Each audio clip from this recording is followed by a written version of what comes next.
Welcome back to the FloTrack podcast. FloTrack podcast at gmail.com is the email address.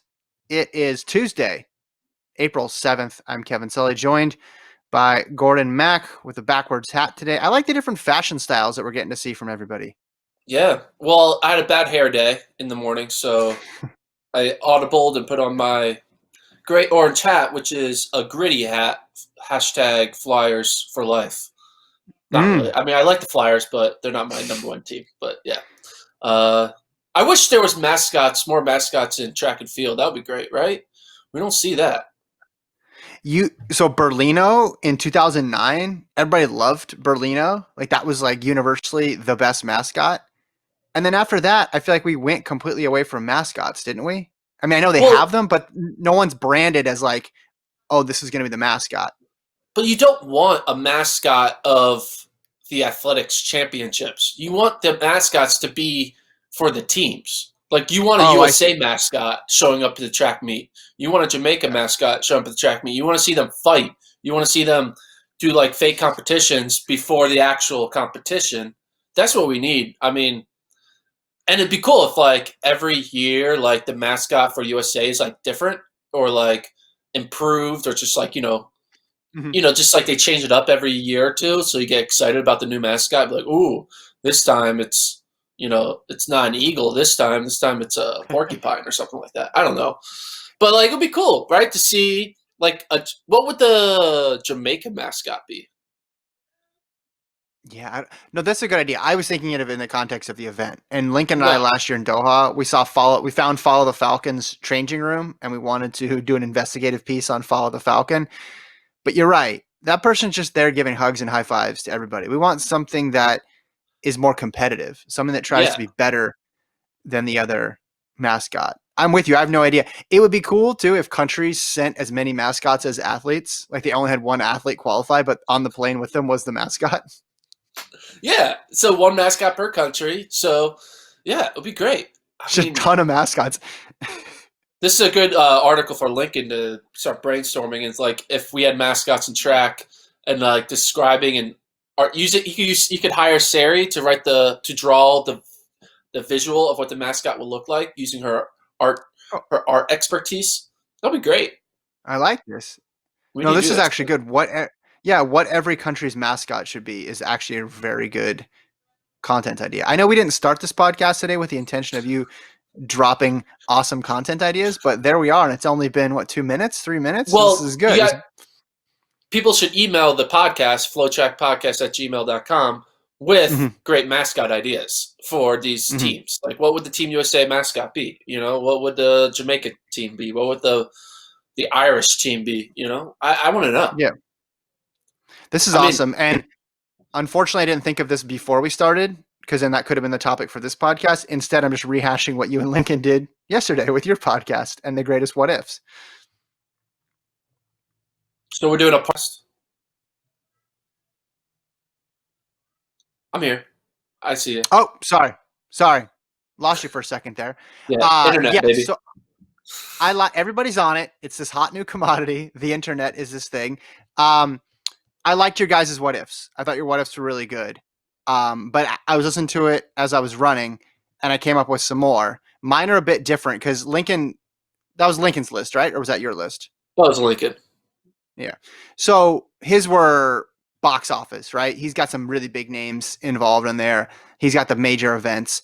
Mine are also involving some big names because those are interesting, but they're not as maybe well known. A little bit off the beaten path with some of these things. So I came up with I have 5 here. Ooh, okay. I have 5 here. Yeah. And we also got some emails about what ifs too that we can read at the end, but I'll just jump right in here. What if we'll start with Nick Symmonds here. What if Nick Symmonds didn't sit out the 2015 IAAF World Championships over a dispute with USATF? Man, this has a lot of, what's the butterfly effect? I feel like this is the ultimate butterfly effect what if, because it involves 2 runners, obviously involves Nick Symmonds, but also involves Clayton Murphy. And we all know Clayton Murphy running in 2015, he was just a kid from Akron kind of like LeBron James, just a kid from Akron, who then got the opportunity to run at that championship. Kind of got him ready to go into 2016, and 2016 was his breakout year where he basically won every race at the NCAA level, made the Olympic team, and then bronze, and then his career is just forever changed, and now he's going to be an elite world global talent level for the rest of his career. The question is, does he have that without this 2015 second round exit experience in the 800? Now, one would say, well, he has the talent. Talent isn't just because of one race, so maybe he still would have had his type of career that he's currently on. But maybe it gets delayed a year. And if it gets delayed a year, maybe if 2016 is his, first attempt at the global level and he gets knocked down in the second round, 2016 doesn't happen, meaning 2016 he doesn't win bronze.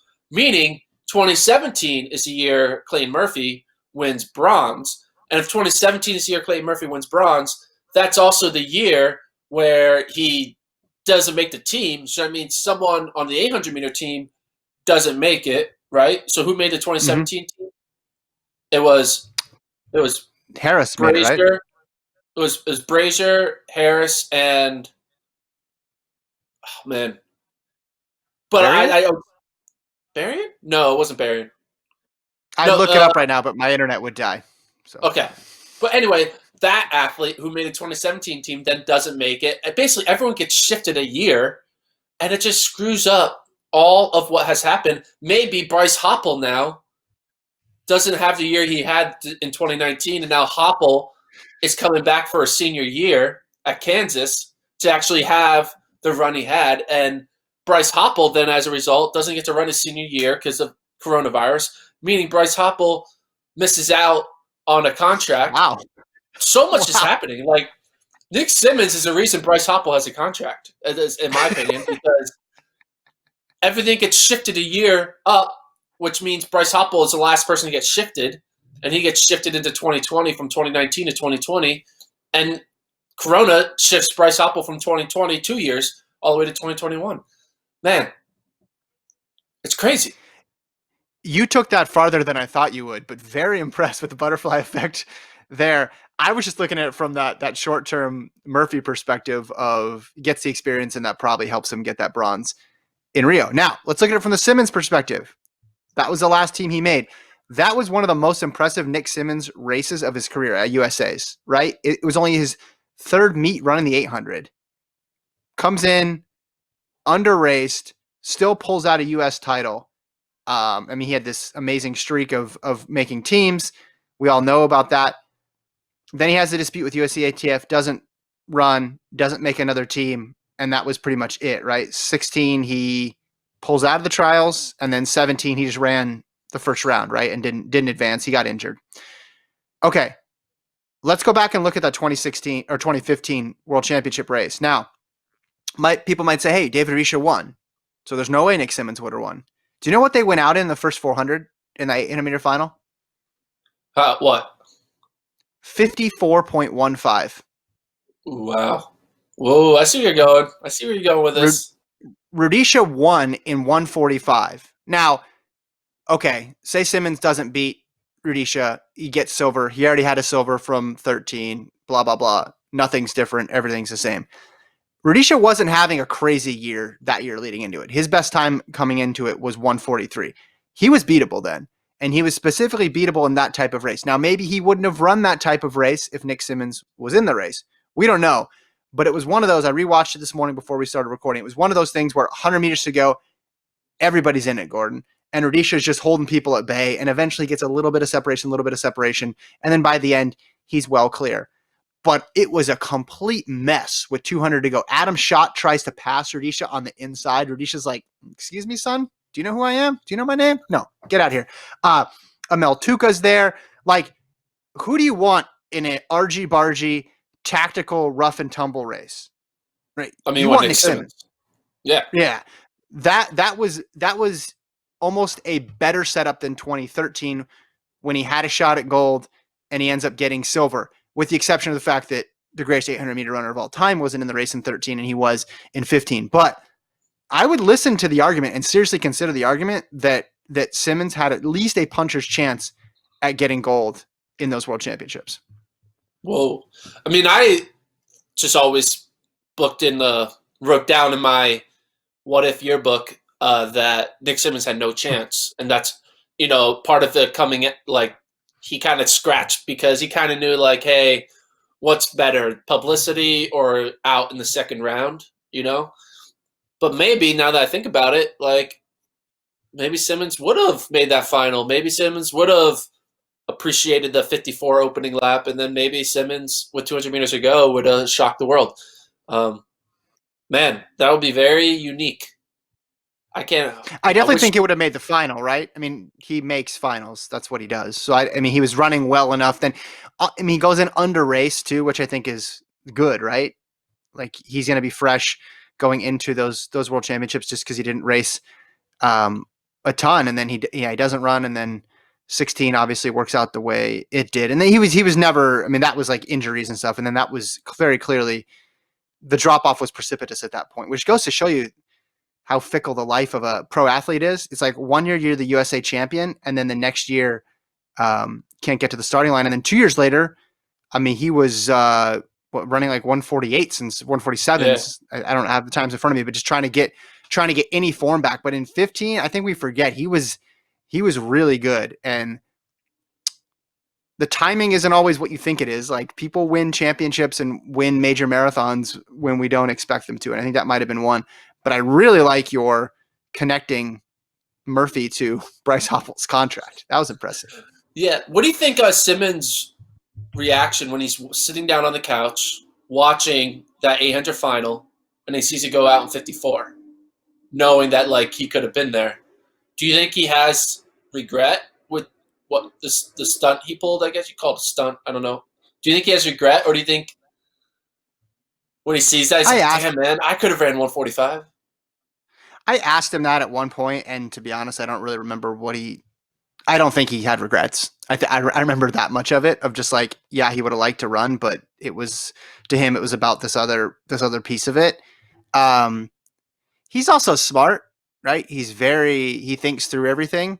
And, unless he was going to go out there and break a world record and definitively have a gold medal, I think he realizes his career trajectory would not have changed that much. Drew Windle was the other 800 meter qualifier in 2017, by the way. Not, I said Berrien. So, yeah. The ripple effect is large there. Let me give you another one here from the distance side of things, the United States. What if Jenny Simpson stayed in the steeplechase? Okay, so when did Jenny switch from steeple? When did she retire from steepling? Her last steeple was 2009 World Championships. She got the American record and finished 4th, and that was it. What was an American record at the time? She probably ran like 9:12, 9:13, 9:14, something like that. Didn't write it down. Again, I don't want to freeze my computer by looking it up. Yeah, so 9. What would have happened if she stayed? I think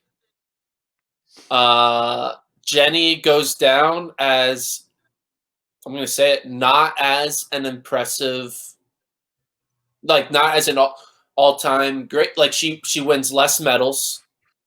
She isn't, her contract is less. I think that her career resume takes a little bit of takes an L. So you think this is the right decision? Yes, 100%. I think that she would have. Yeah, I think she would have been faster. Yeah, she would have gone faster, been like a sub 9:10 steepler, maybe go all the way down to sub 9:05, flirt with 9 flat. But I think that her resume of her consistency of winning multiple medals year in and year out, not multiple, but a medal year in and year out, I don't think she would have had that with just the steeple. I think that the steeple got a lot better as years went on, for some doping reasons, but also just because it got better. But I think that, I think her eclectic set of medals wouldn't have occurred if she stuck with just the steeple. That's my opinion. What do you think? It was I agree. In 2011, it was already vindicated. She goes and wins a gold medal in her first time out, right? In the 1500, her first championship year, just focusing on the 1500. I think if she stuck with it, I think she'd be right with where Coburn and Frericks are now, right? Like, just now that we have the benefit of knowing how fast she is in the 1500, her 5,000 meter times are good. Like, there's no reason to think she wouldn't be there. The U.S. women's steeplechase team would be nuts. It wouldn't be as hard maybe as a U.S. 4-meter hurdle team, but there'd be something about those barriers and U.S. trials that would make it very, very interesting when you talk about Coburn, Frericks, Quigley, and then Simpson.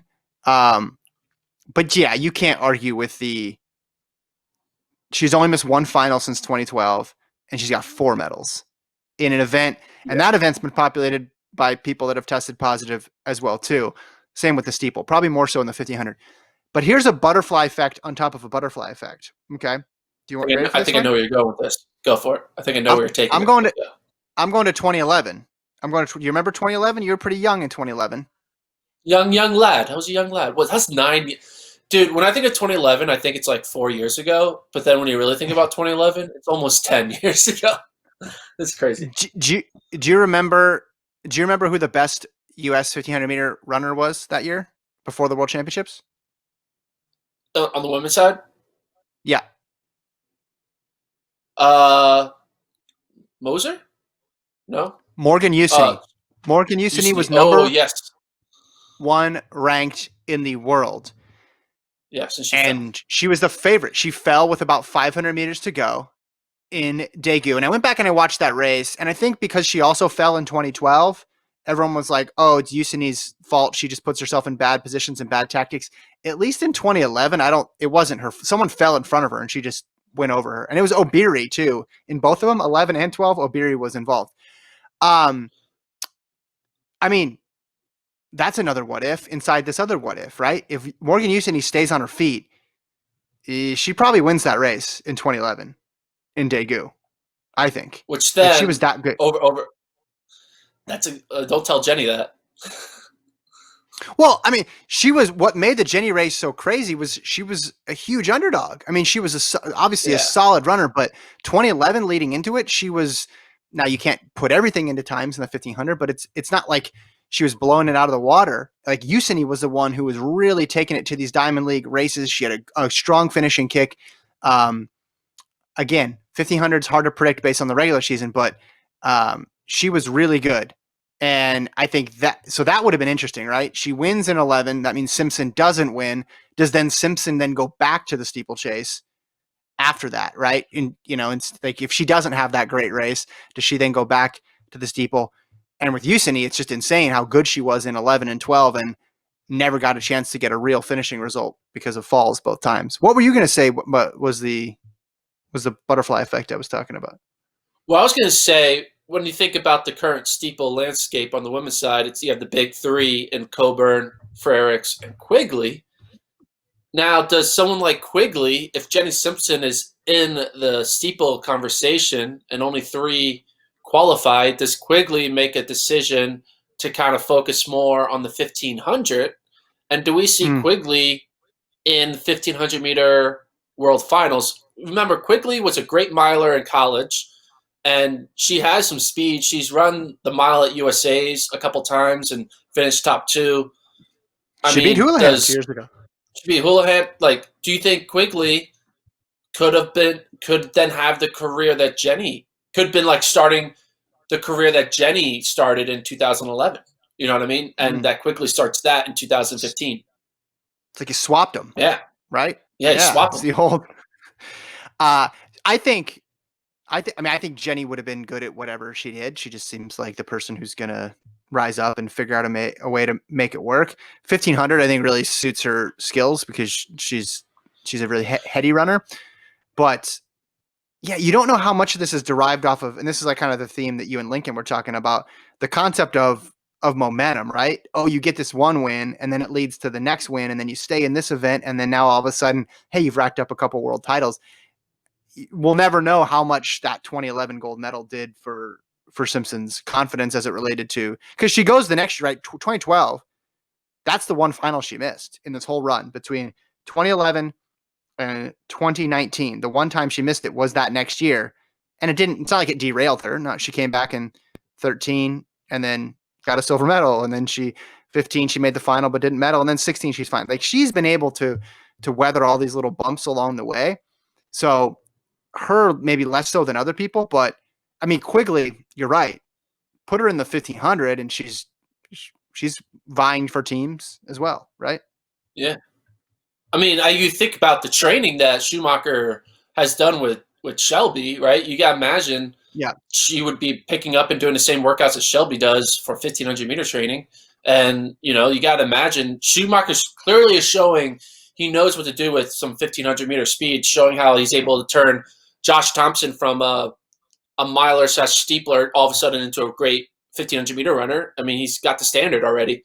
And obviously Shelby knows how to run the 15. He's keeping Centro healthy in the 15, So I think that Quigley could have became a world-class 1500 meter talent. Mm-hmm. If she decided to do it because Jenny was in the steeple. So, yeah, next one. Let's go. 2 down, 3 down. Yeah, here we go. Next one. Man, how weird do I want to get? Okay, I'll save the really weird one for last. Okay. What if we'll stay in that same era, though? We'll go back a year. Well, forward a year from when Simpson left the steeple. Back a year from when she won the gold medal to 2010. Gordon, as you know, 2010 is something we call a non-championship year. Now, it wasn't pandemic related. This is a pandemic related non-championship year. This is a garden variety non-championship year. What if there happened to be world championships that year? Because either the IAAF decided, hey, let's not have an off year because that doesn't make sense, or just the way the calendar fell, 2010 was a championship year. Do you want me to run down some of the storylines that would have been there? Yes, let's go through that. So remind people of what happened in 2010. So people, because again, people think 2010 was 4 years ago, like myself, but it actually was 10 years ago. So I'll run through a couple of these things. Eliud Kipchoge was the number one ranked 5,000 meter runner. Chris Solinsky ran 26:59, 12:55, 12:56, and another 12:56. Andrew Weeding ran 3:30 in Monaco after his senior year at Oregon. David Rudisha was still David Rudisha. I think 1:41.01, the record before the other record. You had Jeremy Warner leading the world in the 400. And you had Bolt. You had Usain Bolt, who ran a 19:56 in May, but then later that year lost to Tyson Gay in 100. So with Bolt, you could take this two ways.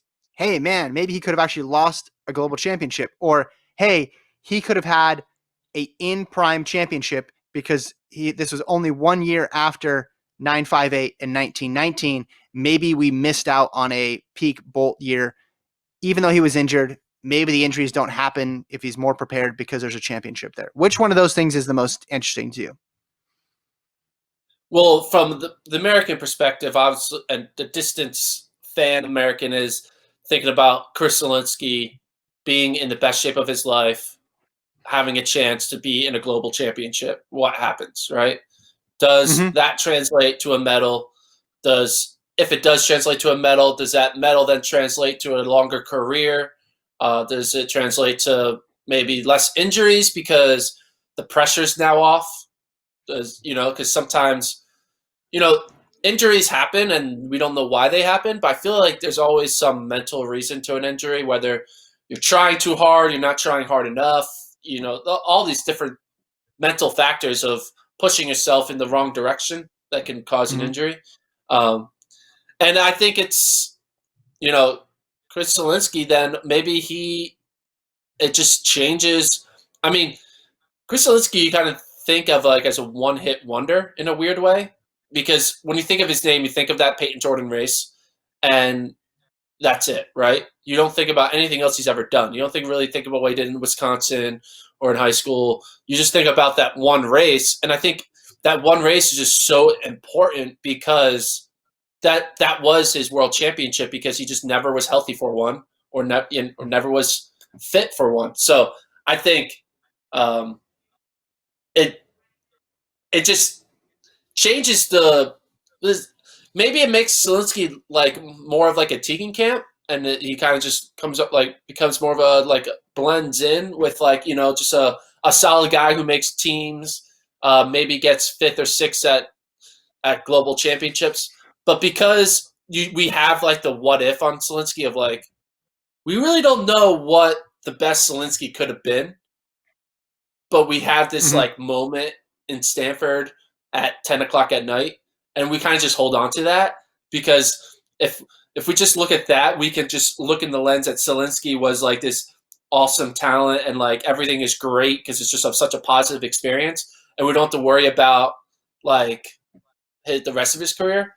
But if there was a 2010 championships and he has his Peyton Jordan moment, and then he goes to the global championships and gets 10th, that moment I feel like gets less is less special because we're kind of like, oh, I guess it really wasn't that big of a deal because that moment translated to a 10th place finish. But now if that moment translated to a third place finish or a medal, then all of a sudden it's like it just changes. I'm kind of talking in circles a little bit. What I'm trying to say is it changes Solinsky from it's the biggest what if on Solinsky because we always have that what if on Solinsky. We have that what if. What if he ran after those 3 sub-13s and that sub-27? If he was ready to go, we don't know, right? We just don't know. He said this. He just piled on more and more, and that's why he got hurt. Remember, he's like walking down the stairs or something, and he had this really violent hamstring injury, especially when you consider it was just doing something mundane like walking down the stairs. People know him as the best American distance runner never to make an Olympic team. Even if he got 10th that year in the World Championships, so I think we would still remember that moment. It was barrier breaking. Everything was set up for Rupp. He kind of stole the show. Obviously first American under 27 minutes. There was all this other stuff that I think would lead us to believe that was a huge standalone moment. The 3 times under 13 are incredible, right? So it wasn't just you're saying one hit. It's more like a one season, I think, really, when we're talking about. That's what I mean by one hit. Yeah. Solinsky. But that was such a good season. Think if he did go and medal that year. This was before Rupp was medaling. This was before Sentra was medaling. This was before Evan Jager was medaling. This was before Paul Chelimo was medaling and Nick Symmonds was medaling. And on the men's side for the United States, there was Meb in the marathon, right? And that was pretty much it. So if there was a 2010 championships and he went there and got a medal, like he would have been the guy who fulfilled the promise of Alan Webb of this huge talent who's finally able to get it done on the global stage. So that you're right. I agree with you. I mean, Bolt is interesting because there's a million different ways Bolt's career could go, but from a distance running perspective, like Bolt still got to go back and the next year he wins medals and stuff like that. With Solinsky, you feel bad. You feel bad for anybody whose big year is a non-championship year, right? Because even if the rest of their career goes perfect, there's always questions about, well, but that year was the best. And that you want that year to be when there's a medal on the line. Ideally in Olympics, but you'll take a world championships. Worst case scenario is that where you have that non-championship year. And that's what it was for Solinsky. And Wheating too, right? I mean, Wheating made teams, so it's a little different. But 330 Wheating, he's experienced, but he's not to the tailor end his career, still has that youthful exuberance, that big kick. I would have liked to seen him in a championship that year too. Do you think there's any athlete right now who is this corona, like you said, like in 2010, you're in best shape of your life and there's no world championships, not to, I mean, Carissa Schweizer is still very young, right? So it's not like I'm not putting an end to her career, but you'd think like, imagine if Carissa Schweizer has she's clearly having the best year of her young career in the beginning part of 2020.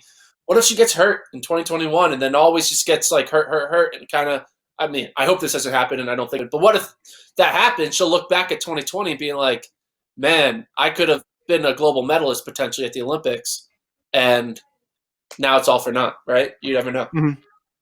Well, there's people this applies to in 2014. There's people this applies to in 2018. And you're absolutely right. There's going to be people when we're doing this podcast in 2030 and we're looking back and we have 10 years and we're saying, hey, who really in 2020, who really missed out because the championships were canceled, we'll be able to come up with a long list. But right now it's not knowable now because we don't know what the career is going to look like after that. For Solinsky, we do know. I mean, that's just crazy to me still that he didn't make an Olympic team, right? Whenever you hear that stat, you're like, man, that is actually insane that he didn't get that Olympic opportunity.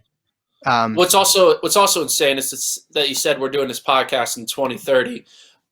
If we're doing this podcast in 2030, we will have done over 2,500 episodes. We'll be on episode 2,600. So that'll be pretty impressive. Come at me, Mark Maron. I'm right here. All right. Next one. You'll like this one. Because it has a college angle. Will I like it? Okay, we'll see. We'll see if I like it. Yeah, we got two more here. You can take these in any order. What if Virginia high school stars Drew Hunter and Noah Lyles don't turn pro in 2016? And they go to Oregon and Florida, respectively? Yeah, we'll keep that part the same, but the other part changes. And do they go there for 4 years? Or do they... You get to decide that part. They just don't go pro that year. So 2016, so that means Drew Hunter and Ed Cheswick are on the same team, right? Because for 1 year, yep. Yeah, and that means Lyles are on a 4x1 with Grant Holloway and on a 4x4 with Grant Holloway. I mean, just the idea of the Lyles brothers, right, being there with Holloway, that team just would be the greatest, the most entertaining team of all time. Holloway and Lyles, I mean, in college as 18 and 19-year-olds where they just like are still like, oh my goodness, it would have a huge ripple effect on the collegiate system because obviously the ripple effect is Florida is going to win every team title, right? But like think about the sprint stars that kind of came out of the woodwork in 2017 and 2018. So 2017 was that the Eli Hall year? Or was it 2017? 2018? So 2017 was Christian Coleman. Indoors. Yeah. Coleman, yeah. So 2017 was Coleman's run. 2018 was Eli Hall's indoor run. And then 2019 was like Divine Oduduru, right? So let's just assume Noah Lyles goes pro after 2 years. So Divine Oduduru still gets his run. But does Coleman, was he a junior year Coleman, going up against freshman Lyles? So Florida Lyles versus Tennessee Coleman. That would be very interesting. The rivalry would be totally different now. Yeah, that would change it, man. Like, does that make them, like, does Coleman not, like, have the success he has if he comes out of college with taking multiple L's to Lyles? Come out of college, they're getting multiple wins over Lyles. Like, I don't know, man. It would... Those SEC meets, man. Those SEC meets would have been nuts. Coleman and Lyles. Oh, man. I can't just imagine. Yeah. And then, obviously, the 4x4 for Florida would make versus that like USC's 4x4 maybe not be as good. Like, imagine USC's 4x4 going up against the Lyles brothers, Grant Holloway, and, you know, whoever they want to throw in there because they would have – it would be – I mean, it wouldn't be interesting because we would get to see Lyles run 400s, right?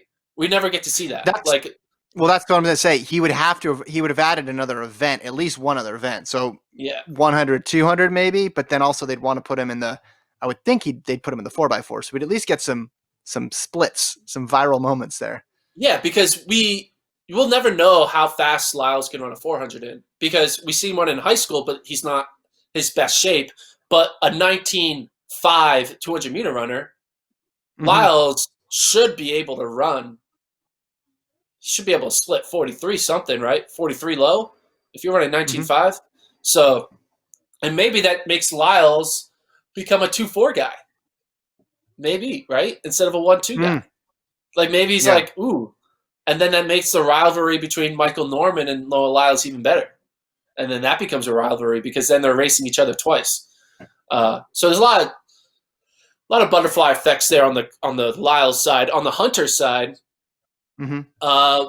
We got to bring up the 2016 NCAA cross country championships, right? That's what we want to look up, right? We got that would have been his first fall. Yeah, that would have been his first fall. So Pat Tiernan won. Justin Knight. So Oregon had Matthew Maton coming back. Blake Haney would have been a sophomore. Prakel would have been a junior, and then obviously Ches is a senior. It's Ches. So they had Tanner Anderson still, Sam Prakel. I mean, the thing about adding Drew Hunter to Oregon, it really doesn't change much because Oregon is always going to have like multiple 356 type guys, multiple 355s or 358s, and I think Hunter would just become another guy, in my opinion. I think he just would have been another guy who, can get top 3 for Oregon, like another, he would have been like a, what's his name? Tier? The miler, Charlie Hunter. He'd been like a Charlie Hunter, where he's like, hey, I could run 355. Is that because his last name is Hunter? No. Oregon. No. So Oregon, going back to ever since Lanana got there, right? They've always had a draw, a big name draw, and if he stayed past when Ches left, right, he would have been top billing. And I think right now they have some great runners. They set the DMR world record. They set the DMR collegiate record this year. But don't you think they would have liked to have another big name guy in the mold of a Centro, a Weeding, a Rupp, a Ches? I mean, even I know Versbicas was there for only like 20 minutes, but all the attention and buzz around having him on their team generated just a lot of interest. And I think that would have been the same thing if they got Hunter. Now they have very good runners, but I think Drew Hunter was different. I mean, you're talking about a guy.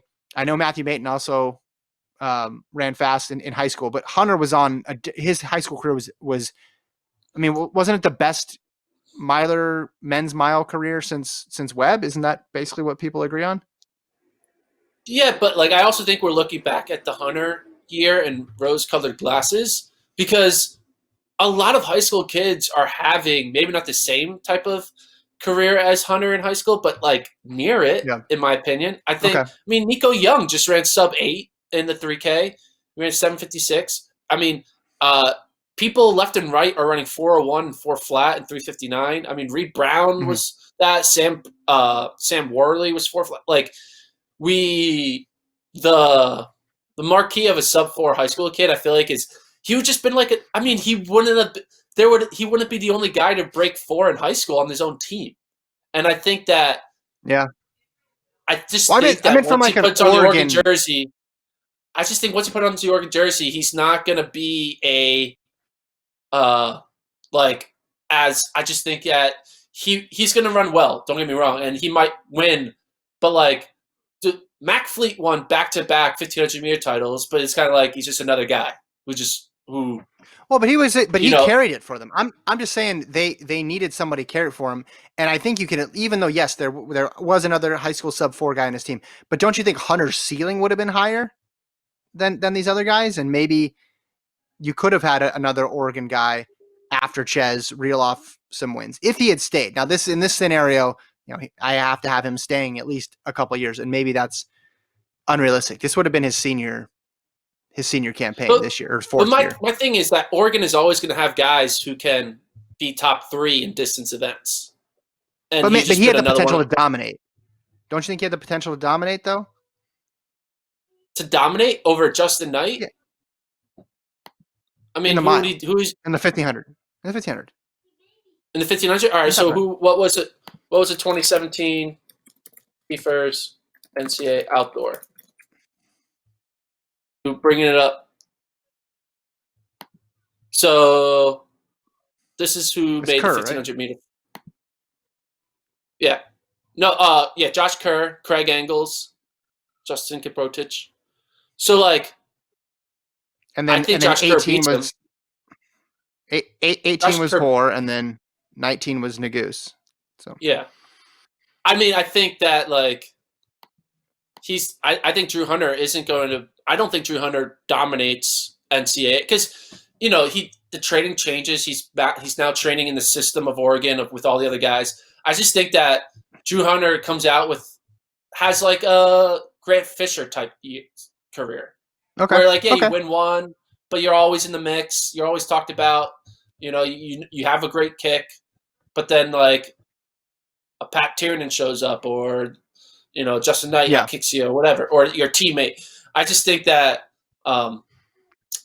that's I don't fair. think the legacy. That's fair. I just don't think it translates that much. I think he just becomes another guy, and he I'm just saying becomes if you another win at guy. Oregon, I'm saying when you win at Oregon, it's a little different, right? Because all the attention paid to that program. That's all I'm saying.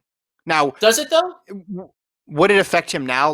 Well, I mean, I think for contracts and stuff like that. Now he got a good contract because he signed in high school, so Yeah. that's kind of irrelevant. But and he's in a good spot in his career. I think some people might say, oh, you should run in college so you get the experience, especially if you're a mid distance runner, of running those tactical type races, those conference type races. They get you really sharp. But where he is right now, I don't think anybody can quibble too much with that. But yeah, my main thing is I just think he also could have raced a ton. He also could have ran his best race in college. There's a possibility. Well, here's the thing: if Drew Hunter goes to Oregon, does that mean that Drew Hunter then transfers to Washington to chase the Pels? Yes, exactly. No, I don't know. Sure, whatever. Because he would have been, man. And within his 4 years there, the Pels left. Yeah. So maybe they don't leave. Maybe they don't leave because they have Drew Hunter. Oh, maybe they don't leave. And then if they don't leave, that means Brody Hasty doesn't switch to NAU. There we go. And now we get back to NAU. There we go. And the 2022, 2023, and 2024 NCAA cross country championships are forever changed. Last one I want to get off here before we go. What if, now this is, admittedly, this is the stupidest one. I'll admit this. Which means it's the best but one. I mean, the NAIA has a marathon, right? They have a marathon in their championships. And the JUCO has a half marathon. Yeah, D3 JUCO has a half marathon. Wait, does regular JUCO or just D3 JUCO?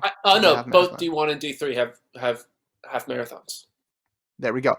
Okay, so what if the NCAA had a marathon as part of its track program? Now, you could look at this two ways. Okay, one, who's going to score all the points, whatever. But also, I was more interested in what would that do to marathon development in the United States? So when is this men's marathon and women's held? side? The marathon is held the same weekend as the NCAA championships. Outdoor? In Austin, Texas. So it's really hot. It's like 100 degrees. I don't know.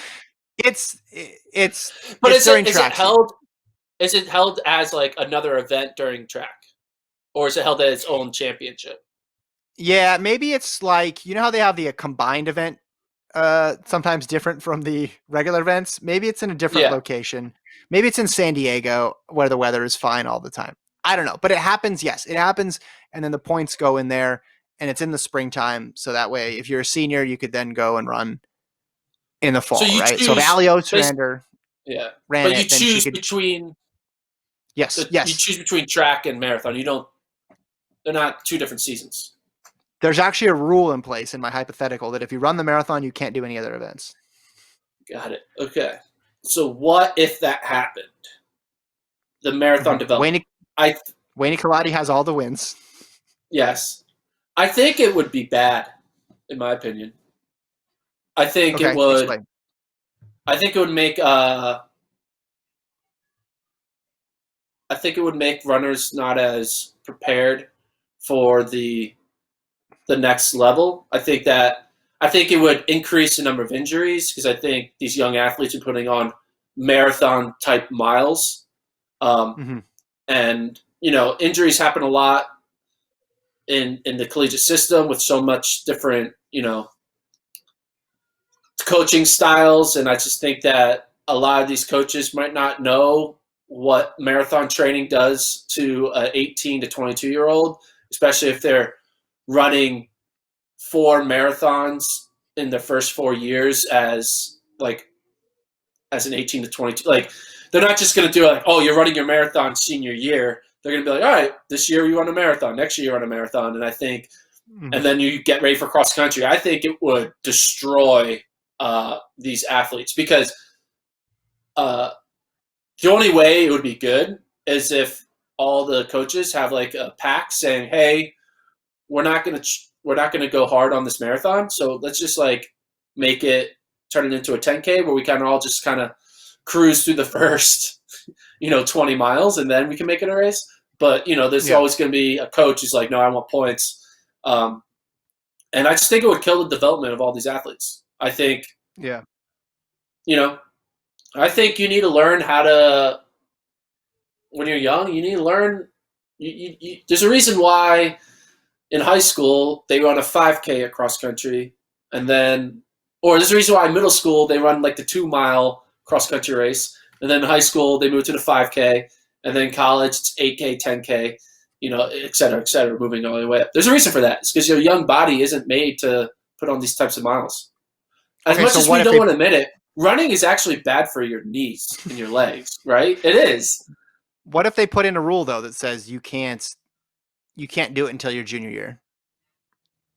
I think it might be interesting just in terms of, because you always see these comparisons US to Japan, right? And Japan obviously puts not that much focus on the track, on the distance side of things, and they put everybody into the roads because Ekidens are really popular and other road races are very popular. I mean, it would be interesting to see just from the talent discovery perspective, because you have someone like Des Linden, right, who's really good at the marathon. It's not like she was blowing people out of the water in track in college, right? Same thing on the men's side, right? There's all these people who, now you could throw Rupp at my face and Abdi and all these other people who were really good in track and say, but I mean, it could change. There could be some people out there who were like middling 10,000 meter runners, and then the bump up in distance, and maybe they are able to run, maybe they're like a 225 woman in waiting or a 210 guy in waiting. It's a bad idea. I'm not proposing it. I'm just throwing it out as a what if. And you shot it down and you like every stupid idea. So that makes me think this is a really dumb idea. Oh, I think it's a dumb idea, but I would totally enjoy it. I would love coming out with form charts to see who's going to win, who's not going to win, what type of team leans towards the marathon versus cross country versus track. I would love that, Mm-hmm. But I also think that what you said though, with like, ooh, maybe there's like a hidden talent. I don't know, man. I think that like, I don't know. Like Shalane was really good in every event, and she ended up being good. Kara was good. Like, you look at the top, you're right. But I mean, more like the depth, like more like the people that aren't going to be your number one, because the person who's probably going to be your number one is going to be someone who at some point was really fast in the 10,000. There are exceptions, right? Like Linden is an exception, but there's also like you can throw Flanagan, you can throw Goucher, Huddle, Sisson, et cetera, et cetera. On the men's side, you can list Rupp. And Meb was an amazing 10,000 meter runner. We forget it because he's been running the marathon for 100 years. Well, I just think that you're trying to say, ooh, we could find the next 212 guy. And I'm like, yes. US has enough 212 guys. Like, we keep on it's actually a reality show that I want to start. Breaking 212 and be like, ooh, look at this guy. It said sub 212 at Chicago, but maybe they could be, but maybe if they're 212 when they're 21, maybe that person can become 207 when they're 28. I don't know. Again, I needed 5. I needed 5 what ifs, and I got to 4. And well, in this scenario, that means we're going to see Drew Hunter run a marathon at age like 20, because he's going to Oregon, and Oregon's going to look for the points. They're going to see Drew Hunter killing it in workouts and be like, "Hey, man, got to go out there and score." Just do a long run. What about the half? Oh, as a result, you know what this will do, though? It would make all of the marathon debut money prize purses disappear, because all the high school kids or college kids will have already run a marathon, so they won't be able to say this is their debut. Okay, so I'm not selling you on that. I feel like Ritz would have. I mean, a half. What about a half? Can I convince you for a half? Half. You can get me at the half. Half Would would be that fun. make a difference? Would that make a difference in terms of how deep the U.S. is in the marathon? If they're exposed to that long a race, at least? I feel like Ritz would No. have run something crazy in college Well, in the half. I think also like our development system is the NCAA system, right? That's how we develop our athletes. We don't have the D League. We have NCAA. Yeah. And It's a G I League, by just the think way. Put some respect on one of the best basketball leagues in the world. Thank you. the G League, sorry, the G League. But like I just think that they're not, even if you throw in a half marathon, are they just gonna run like multiple like I think that there's still track meets that they're gonna have to participate in. There's still cross country meets. Like it's Yeah. not like they could be like, I'm exclusively a half marathoner and I run like 3 times a year. Like they're gonna be like, why are we paying you scholarship money to run 3 times a year? Right? Yeah. They're gonna be like, no, you gotta go run this dual meet, you gotta do this, you gotta come up and run at this invitational. And I think that we like that's yeah, you can't, you need to have that, right? I don't know what I'm trying to say, Hey, but like I think you could get some of these longer distance guys, the Tyler Day types, who are already in the midst of 10,000-meter training, and they're on the come up of their career. They're in a very competitive environment. Throw in a couple additional long runs, and they could. I'm not saying go all the way to the marathon in college, but I think they could run like really fast half marathons, as opposed to they wait until they're 24 because they've done college, and then they try 2 years on the track, and then by the time they yeah. eventually get there, it's like a different equation. I think you can run a fast half while doing other things well. Marathon a This little is what we different. need So to I see do. your point. We should Hmm. they should give an extra 2 years of eligibility to all athletes, and basically the marathon season is during cross country season. So you have like you get to do cross country. You get 6 years of eligibility, and you have to use at least 2 of it on marathoning. I don't know, something like that. So like you kind of just like, because I think about this, like Tyler Day, he's a 5th year, right? He ran a half Mm-hmm. marathon in Phoenix during the cross country season, and it Right. made sense. So maybe all these 5th years and 6 years, instead of getting ready to run a 10K in Terre Haute, they get ready to run a fast half marathon or a fast Yeah. marathon or whatever. And that's the way you can kind of keep their season kind of in check, where you kind of mimic when they would have prepared for a cross country season to now preparing for a road racing season. I don't know. All right. But you have to give them All more right. I like eligibility. that. I like that. You And know then what I we'll have a miss, man? 45-year-old. What? You know what I What miss? do you miss? Track. I miss track meets, man. I was going through old races yesterday, old Grant Holloway clips, because we're making a Grant Holloway mashup, and I have 45 minutes of Grant Holloway interviews. I was like, I miss the mix zone. I miss the mix zone. Is it always fun to be standing on your feet and interviewing for multiple hours a day? No, there's times when you're like, all right, I need to change up. I'll do something else. But I would give anything right now to be in a mix zone send me to any meet. I would go. If it got me out of this, I would go. I would interview whoever. I'll interview people running 9-minute miles. I don't care. I will I'm going to literally clip go interview this. anyway. I'm going to clip this clip, because then I'm going to run this back when we're at the, the I don't know, the like Wisconsin Invitational or some random, the 2023 off year, or not 2024 off year, Mount Sac, No, it was Peyton Olympic year, Jordan baby. hybrid, whatever. I don't know. And you're interviewing like the 10th place, 10K runner. And you're going to want to kill yourself. And I'm going to run this clip back. It's like, hey, would you rather have this or Corona? And you're going to be like, okay. So.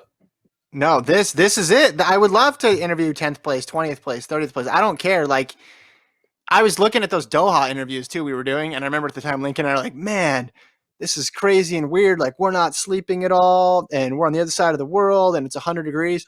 That seems so normal right now. That's the most normal thing in the world compared to what we have right now. I want to sit on the side all the time and sit in a restaurant. So I didn't mean to bring this episode down at the end. I just wanted to tell you that I missed track. Yeah. And I I haven't read seen it. you since NCAA's. Yeah. I read that you miss doing mix zone interviews, which is, I do miss track, but I'm not sure if I miss mix Sure. zone interviews as much. But if that's what it takes, I would just the human interaction. Like I'm watching an interview where I'm standing a foot and a half from a person with a camera.